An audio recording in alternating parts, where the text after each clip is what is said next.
Hello दोस्तों, हमारे YouTube channel में आप सभी का स्वागत है।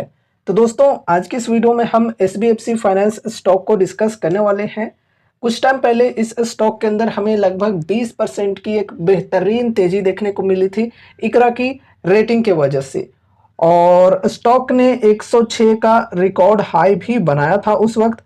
और देखो, उस टाइम हमने ये कहा भी था कि रिकॉर्ड हाई पर बाइंग करने से बचना है। रिकॉर्ड हाई पर अगर आप कोई स्टॉक को बाई करते हो तो वहां पर लॉसेज होने के चांसेस काफ़ी ज़्यादा बढ़ जाते हैं, क्योंकि वहां से प्रॉफिट बुकिंग चालू हो सकती है।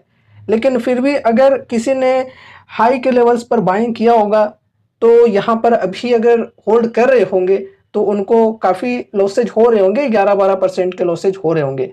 ठीक है, ऐसे में वो लोग कंपनी को ही बुरा भला कह रहे होंगे। मैं मानता हूँ ये चीज़ लोगों के मन में आते हैं। हाई के लेवल्स पर आप लोग खरीदते हो, गलती आपकी है, गलती को एक्सेप्ट करो और गलतियों से सीखना है। ऐसा ना हो कि गलती आपने किया है और लॉसेज हो रहे हैं तो अब कंपनी बेकार हो गई। ठीक है, तो दूसरों को ब्लेम ना करें। अब देखो, ये जो स्टॉक है अपने रिकॉर्ड हाई के स्तर से लगभग 11 से 12% तक करेक्ट हो चुका है। तो क्या यहाँ पर अब बाइंग करना स्टार्ट कर देना चाहिए? तो देखो गाइस, ये जो डिस्काउंट है, पर्सनली अगर मैं अपनी बताऊं तो मुझे कुछ खास नहीं लगती है, क्योंकि ये जो कंपनी है काफ़ी छोटी कंपनी है, लगभग 10,000 करोड़ की मार्केट कैप है सिर्फ। तो उस हिसाब से पर्सनली अगर मैं अपनी बताऊं तो मैं यहाँ पर इन्वेस्टमेंट तभी करूंगा जब एटलीस्ट 20 to 25% की डिस्काउंट मुझे मिलेगा। ठीक है, और वो डिस्काउंट कहाँ पर है? ये 84 के लेवल पर। ठीक है, तो 84 के सपोर्ट पर अगर ये स्टॉक आ जाती है तो फिर यहाँ पर मैं फर्स्ट SIP के लिए रेडी रहूंगा। ठीक है, मतलब छोटी सी अमाउंट के साथ SIP की शुरुआत करूंगा। फिर अगर इन्वेस्टमेंट करने के बाद गिरावटें कंटिन्यू रहती है स्टॉक में तो फिर हर 5 से 10% की डिप पर एड ऑन करके भी चल सकता हूं। लेकिन हाँ, ध्यान में ये रखना है कि एड ऑन करने के चक्कर में ऐसा ना हो कि अपने पोर्टफोलियो का एक बहुत ही बड़ा वेटेज सिर्फ इस एक स्टॉक के अंदर दे दिया। ऐसे में रिस्क काफी ज्यादा बढ़ सकती है। सोच समझकर ही एक लिमिटेड वेटेज के साथ ही चलना चाहिए। इस प्रकार की जो कंपनीज होते हैं उनके अंदर वेटेज अपने टोटल पोर्टफोलियो का लगभग 4 से 5% ही देना चाहिए, इससे ज़्यादा नहीं देना चाहिए। मैक्सिमम 4 से 5% मैं इसी प्रकार से वेटेज देकर रखा हूँ इस स्टॉक के अंदर। पर्सनली मैं भी यहाँ पर इन्वेस्टेड हूँ। अब देखो, मैंने इन्वेस्ट किया तो इसका मतलब ये नहीं कि स्टॉक बहुत ही बेहतरीन है, अब आपको भी यहाँ पर इन्वेस्ट कर देना चाहिए, बिल्कुल नहीं। कोई भी डिसीजंस लेने से पहले आपको अपनी भी स्टडी एनालिसिस करनी है, क्योंकि यहाँ पर आप सभी को कोई भी स्टॉक के अंदर बाय या सेल की कॉल टिप या रिकमेंडेशंस नहीं दी जाती है। जो भी चीज़ें यहाँ पर डिस्कस की जाती हैं वो सिर्फ और सिर्फ एजुकेशनल पर्पज से की जाती हैं। ठीक है, तो अपनी स्टडी एनालिसिस करनी है, या फिर अगर आपके फाइनेंशियल एडवाइजर्स हैं तो उनसे एक बार कंसल्ट जरूर से करना है। अब देखो, एक चीज़ और गाइज, कि यहाँ पर अगर मेरा जो ये लेवल है 84 का, इस लेवल तक स्टॉक ना आए तो स्टॉक अगर और भी तेजी दिखा करके बढ़ जाए, जो 106 का रिकॉर्ड हाई है इससे भी ऊपर 200-300 चला जाए तो फिर क्या होगा? फिर तो अपॉर्चुनिटी निकल गई। तो देखो, फिर भी मुझे कोई भी प्रॉब्लम नहीं होगी यहाँ पर, क्योंकि मेरी स्ट्रैटेजी ये है कि एटलीस्ट 20 to 25% की डिस्काउंट मुझे मिलनी चाहिए।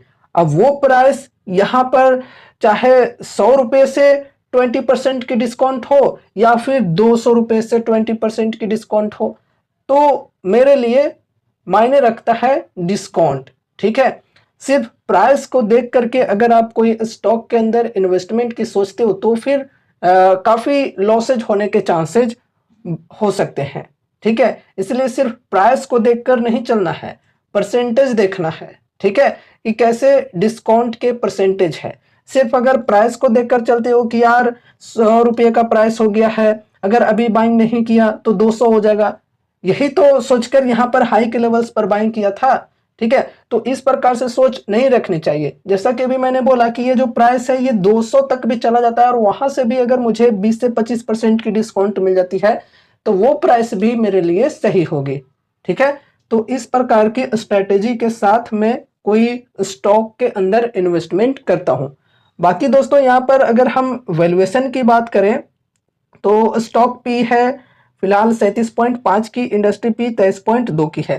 तो इंडस्ट्री पी से स्टॉक की पी ज़्यादा ही है, वैल्यूएशन थोड़ी सी एक्सपेंसिव है पी रेशियो के अकॉर्डिंग। अगर हम पीजी रेशियो की बात करें तो ये बढ़िया है 0.65 की। बाकी यहाँ पर अगर हम कंपनी के बिजनेस की बात करें तो बिजनेस काफ़ी बेहतरीन है। ये जो कंपनी है ये एनबीएफसी सेक्टर से बिलोंग करती है एंड सिक्योर्ड लोन्स प्रोवाइड कराती है। और दोस्तों ये जो कंपनी है ये गोल्ड्स को एज अ कोलेटरल रखकर लोगों को फाइनेंस करने का काम करती है। बिजनेस की ओवरऑल बात करें तो काफ़ी बढ़िया है। अगर कोई एनबीएफसी सेक्टर में हाई रिस्क के साथ चलना चाहते हैं तो वो इस कंपनी के ऊपर अपनी स्टडी कर सकते हैं।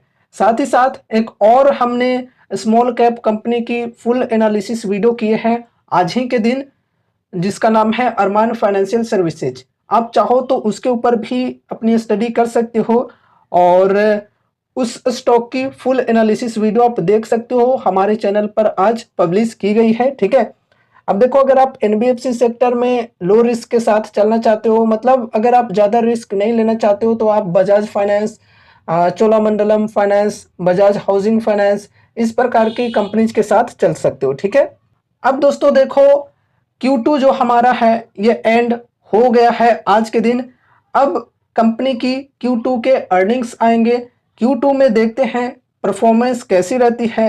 रिजल्ट्स अगर बेहतरीन आए तो फिर स्टॉक के अंदर हम बढ़िया तेजी एक्सपेक्ट कर सकते हैं। रिकॉर्ड हाई का जो लेवल है ये भी ब्रेक हो सकता है। लेकिन अगर हम इसके विपरीत कहें कि अगर रिजल्ट्स ठीक नहीं आती है तो फिर स्टॉक के अंदर और भी गिरावटें हमें देखने को मिल सकती है। अगर गिरावटें आती है तो फिर ये सपोर्ट के लेवल्स को ध्यान में रखकर चलना है।